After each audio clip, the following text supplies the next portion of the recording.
हरियाणा में चुनावी नतीजों के बाद से लगातार अब चर्चाएं चल रही है दूसरे राज्य में होने वाले चुनावों की। आगामी विधानसभा चुनावों में सबसे ज्यादा अहम राज्य है महाराष्ट्र। महाराष्ट्र वो राज्य है जो सियासी लिहाज से काफी अहम माना जाता रहा है।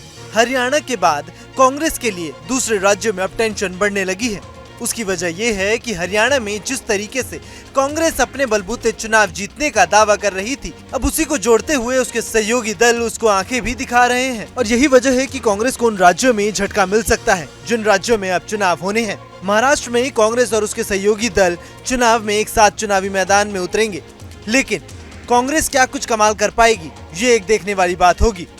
कांग्रेस और उनके रणनीतिककारों के लिए हरियाणा में जीत पक्की थी। वहीं कांग्रेस के नेता और इसके रणनीतिककार महाराष्ट्र को एक चुनौती के रूप में देख रहे हैं, क्योंकि आगामी विधानसभा चुनाव में उन्हें न केवल बीजेपी से मुकाबला करना है, बल्कि अपने सहयोगी उद्धव ठाकरे और शरद पवार को भी साधना है।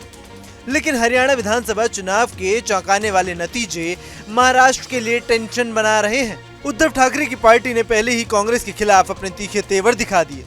कहा कि ये कांग्रेस के क्षेत्रीय नेताओं का अहंकार है, जिसकी वजह से पार्टी हरियाणा में चुनाव हार गई। इसके बाद वोट शेयर कांग्रेस को समझना होगा। देखा जाए तो कांग्रेस ने हरियाणा में वोट प्रतिशत के मामले में काफी बेहतर प्रदर्शन किया।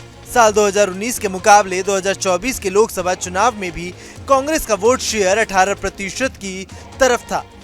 विधानसभा चुनाव में भी कांग्रेस को 2019 के मुकाबले 12% की बढ़ोतरी मिली, लेकिन बीजेपी के वोट शेयर में भी 2019 के मुकाबले 3% की बढ़ोतरी देखी गई। इससे पता चलता है कि कांग्रेस अभी भी बीजेपी के बेस वोटर को अपनी ओर खींचने में सक्षम नहीं हो पाई। गठबंधन और सहयोगी दलों को साधना भी कांग्रेस के लिए एक बड़ी चुनौती है। लोकसभा चुनाव में जीत के बाद कांग्रेस का आक्रामक रुख उसके सहयोगी दल उद्धव ठाकरे को रास नहीं आ रहा। सीट्स के बंटवारे के लिए एमवीए की बैठक में कांग्रेस अपनी आंतरिक टीमों की ओर से किए गए सर्वेक्षण को लेस होकर कई सीटों पर दावा कर रही है, जिन पर शिवसेना यूबीटी की भी नजर है।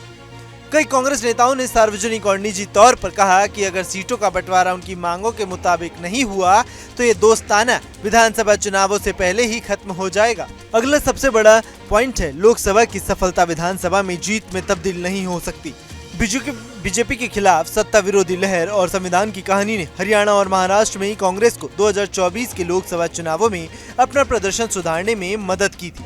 दोनों जगहों पर बीजेपी और कांग्रेस के वोट शेयर में लगभग बराबरी थी। हरियाणा में बीजेपी और कांग्रेस की सीटें बराबर थी, लेकिन महाराष्ट्र में कांग्रेस ने 2019 में एक सीट से 2024 में 13 सीटें हासिल की। यानी लोकसभा के बाद विधानसभा चुनाव में कांग्रेस को अलग तरीके से मेहनत करनी होगी। राज्य नेतृत्व को संतुलित करना। पिछले कुछ सालों में कांग्रेस ने जहां भी क्षेत्रीय को पूरी ताकत देने का काम किया, वहां विद्रोहियों को बढ़ावा मिलता है और टिकट वितरण में समस्याएं आई है। छत्तीसगढ़ में भूपेश बघेल, मध्य प्रदेश में कमलनाथ, राजस्थान में अशोक गहलोत और अब हरियाणा में भूपेंद्र सिंह हुड्डा के साथ ऐसा हुआ। महाराष्ट्र में कांग्रेस के पास ऐसा कोई नेता नहीं जिसकी पूरे महाराष्ट्र में मौजूदगी हो। इसके बाद बीजेपी के सामाजिक संयोजन को समझना कांग्रेस के लिए एक बड़ी चुनौती है। कांग्रेस को बीजेपी के ओबीसी मतदाताओं के सामाजिक संयोजन पर बारीकी से नजर डालने की जरूरत होगी।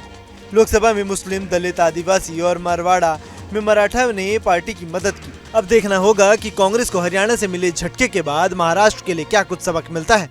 Bureau report, news nation. News nation अब व्हाट्सएप पर खबरों के ताजा अपडेट के लिए न्यूज नेशन के इस क्यूआर कोड को स्कैन करें।